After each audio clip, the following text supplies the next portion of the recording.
Hello बच्चों, आशा करती हूँ आप सभी जो हैं अपने घरों पर स्वस्थ होंगे। हमने अपनी हिंदी की क्लास में जो है अपने काव्य खंड की शुरुआत की हुई है और हमने जो हमारी पोयम है उसका जो सेकंड पार्ट है दिन जल्दी जल्दी ढलता है वो पूरा कर लिया था। आज हम अपनी नई कविता की शुरुआत करने जा रहे हैं। सबसे पहले पिछली बार की तरह ही जो है हम कवि परिचय करेंगे। हमारा आज के जो कवि हैं वो हैं श्री रघुवीर सहाय जी, और उनकी जो पोयम है, उनकी जो कविता है जो आपके सिलेबस में दी हुई है, कैमरे में बंद अपाहिज। तो सबसे पहले हम जो है अपना जीवन परिचय करते हैं। रघुवीर सहाय जी जो हैं समकालीन हिंदी कविता के संवेदनशील कवि हैं। उनका जन्म सन 1929 में उत्तर प्रदेश के लखनऊ में हुआ था। इन्होंने जो है लखनऊ विश्वविद्यालय से 1951 में एमए अंग्रेज़ी की परीक्षा उत्तीर्ण की। अब मैं आपको एक बात बता देती हूँ, जब हम जीवन परिचय लर्न करेंगे तो अभी मुझे पिछली बार कई बच्चों ने कहा मैडम ये बहुत बड़ा है, ये कैसे लर्न होगा। तो मैं आपको एक बात बता देती हूँ, आपको एक तो ये पता होना चाहिए उनका जन्म कब हुआ, उनकी मृत्यु कब हुई, वो कहाँ के रहने वाले थे, कहाँ से उन्होंने अपनी शिक्षा ग्रहण करी है, और उनके अगर माता पिता के बारे में बताया गया है उनके माता पिता के बारे में बताया जाएगा, और अगर उन्हें किसी विशेष सम्मान से सम्मानित किया गया है तो उसके बारे में भी जो है हमें बताना है। या उन्होंने किसी कहीं पर कोई नौकरी करी है। कई बार हमें ऐसे पूछा जाता है कि कवि का जीवन परिचय बताते हुए हमें उनकी रचनाओं का विस्तार पूर्वक वर्णन कीजिए। या कई बार ऐसे भी आ जाता है कि कवि का जीवन परिचय बताते हुए उनकी साहित्यिक या काव्यगत विशेषताओं का वर्णन करो। तब आपको इतना बड़ा नहीं लिखना पड़ता है। और मैंने आपको पिछली बार बता भी दिया था कि जो काव्यगत या साहित्यिक विशेषताएं आपको करनी है वो 2, 3, 4, ज़्यादा से ज़्यादा जो है आपको 5 तो लर्न करनी ही है। इससे और ज़्यादा करने की कोई आवश्यकता नहीं है। तो हम अपना जीवन परिचय आगे बढ़ाते हैं। उन्होंने लखनऊ विश्वविद्यालय से 1951 में एमए अंग्रेज़ी की परीक्षा उत्तीर्ण की। एमए करने के पश्चात ये पत्रकारिता क्षेत्र में कार्य करने लगे।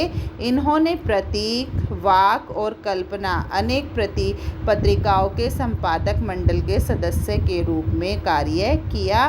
तत्पश्चात कुछ समय तक आकाशवाणी में ऑल इंडिया रेडियो के हिंदी समाचार विभाग से भी संबंध रहे। 1971 से 1982 तक प्रसिद्ध पत्रिका दीनमान के संपादक रहे।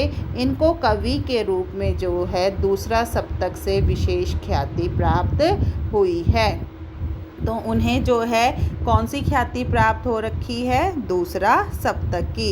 इनकी साहित्यिक सेवा भावना के कारण ही इनको साहित्य अकादमी सम्मान से सम्मानित किया गया। अंत में दिल्ली में सन 1990 में ये अपना महान साहित्य संसार को सौंपकर चिर निद्रा में, मतलब हमेशा के लिए वो सो गए थे। अब है रघुवीर सहाय जी की रचनाएं। रघुवीर सहाय हिंदी साहित्य के सफल कवि हैं। इन्होंने समकालीन समाज पर अपनी लेखनी चलाई है। इन्होंने समकालीन अमानवीय दोषपूर्ण राजनीति पर व्यंग्य किया है और नए ढंग से जो है कविताओं का आविष्कार किया है। इनकी प्रमुख रचनाएं जो हैं इस प्रकार है। पहली है हमारी काव्य संग्रह में सीढ़ियों पर धूप में, आत्महत्या के विरुद्ध, हंसो हंसो जल्दी हंसो लोग भूल गए। आत्महत्या के विरुद्ध इनका प्रसिद्ध काव्य संग्रह है। सीढ़ियों पर धूप में कविता, कहानी, निबंध का जो है अनूठा संगम देखने को मिलता है। अब है इनकी काव्यगत विशेषताएं। काव्यगत विशेषताएं जो हैं, रघुवीर सहाय समकालीन हिंदी जगत के प्रसिद्ध कवि हैं। इनका काव्य समकालीन जगत का यथार्थ चित्रण प्रस्तुत करता है। उनके काव्य की प्रमुख विशेषताएं जो हैं निम्नलिखित हैं। सबसे पहली विशेषता क्या है? समाज का यथार्थ चित्रण। रघुवीर सहाय जी समकालीन समाज का यथार्थ चित्रण करते हैं, मतलब वास्तविक वास्तविक चित्रण करते हैं, वास्तविक चित्र जो है हमारे सामने प्रस्तुत करते हैं। इनके काव्य में सामाजिक यथार्थ के प्रति विशिष्ट सजगता दृष्टिगोचर होती है। इन्होंने सामाजिक अव्यवस्था, शोषण, विडंबना आदि का जो है यहाँ यथार्थ यानी कि जीवित रूप में जो है चित्रण किया है। अदम्य जिजीविषा का चित्रण, जिजीविषा होती है जीने की इच्छा। रघुवीर सहाय ने अपने काव्य में अदम्य जिजीविषा यानी कि जीने की इच्छा का वर्णन किया है।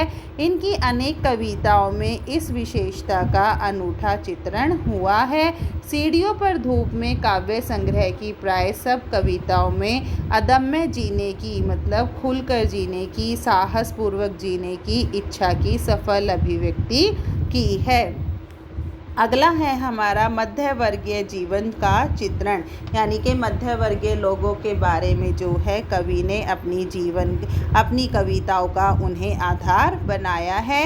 कवि ने समकालीन समाज में मध्य वर्गीय जीवन का यथार्थ चित्रांकन प्रस्तुत किया है। इन्होंने अपने काव्य में मध्य वर्गीय जीवन में परिव्याप्त तनावों, विडंबनाओं का वर्णन किया है। वह कवि और शेष दुनिया के बीच का अनुभूत तनाव है जो कवि को निरंतर आंदोलित करता रहता है। इसके साथ साथ कवि ने कुछ व्यक्ति और समूह के मध्य जो है तनाव का चित्रांकन किया है। मतलब मध्य वर्ग के जो लोग हैं उन्हें अपनी इच्छाओं को पूरा करने में जिन जिन कठिनाइयों का सामना करना पड़ता है, कैसे जो है वो अपनी इच्छाएं पूरी नहीं कर पाते हैं, इन सब के बारे में जो है कवि ने अपनी कविताओं के माध्यम से यहाँ प्रस्तुत किया है। भ्रष्टाचार का चित्रण, कवि ने जो है अपनी कविताओं में भ्रष्टाचार को भी महत्वपूर्ण अंग बनाया है। रघुवीर सहाय ने अपने काव्य में समकालीन समाज में फैले भ्रष्टाचार का यथार्थ चित्रण किया है। इन्होंने लोकतंत्र में व्याप्त भ्रष्टाचार के प्रति गतिविधियों का मार्मिक वर्णन किया है। आत्महत्या के विरुद्ध जो इनका एक नाटक है आत्महत्या के विरुद्ध, उसमें जो है इन्होंने भ्रष्टाचार के बारे में खुलकर बताया है।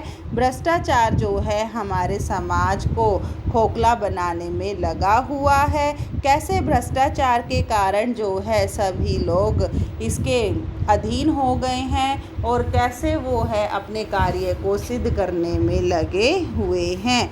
अगली है हमारी व्यंग्यात्मकता। सहाय जी जो है पैनी दृष्टि वाले यानी कि तेज दृष्टि वाले एक कवि थे।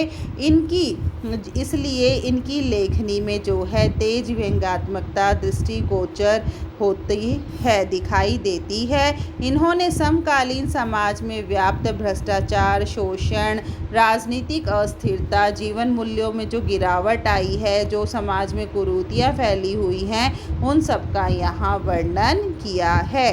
राजनीतिक एवं सांस्कृतिक चेतना, रघुवीर सहाय जी में राजनीतिक एवं सांस्कृतिक चेतना का प्रखर चित्रण हुआ है। इनकी अनेक कविताएं जो है समकालीन समाज को जागृत करने का आह्वान करती है।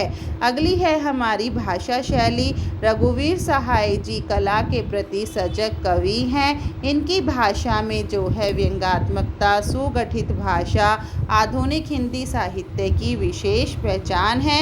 संवेदनशील कवि होने के कारण इनकी भाषा में भी संवेदनशीलता का अनुपम चित्रण मिलता है। इनकी भाषा शुद्ध साहित्य खड़ी बोली का प्रयोग है, जिसमें संस्कृत के तत्सम, तद्भव और विदेशी भाषाओं के शब्दों का भी प्रयोग किया गया है।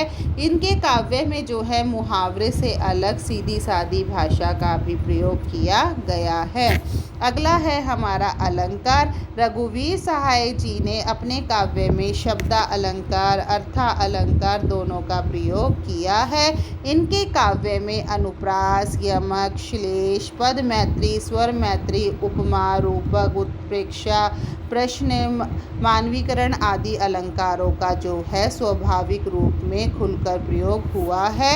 इन्होंने मुक्तक छंद का प्रयोग भी किया है। इनकी बिंब योजना जो है बहुत ही ज़्यादा सटीक है।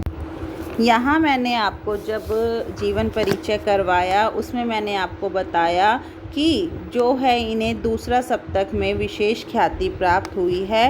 दूसरा सप्तक क्या है बेटा? दूसरा सप्तक में जो है 7 कवियों को शामिल किया गया है।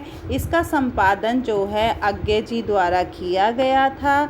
उस दूसरा सप्तक में जो है भवानी प्रसाद मिश्र, शकुंतला माथुर, हरि नारायण और रघुवीर सहाय, धर्मवीर भारती की जो रचनाएं हैं उनको शामिल किया गया है।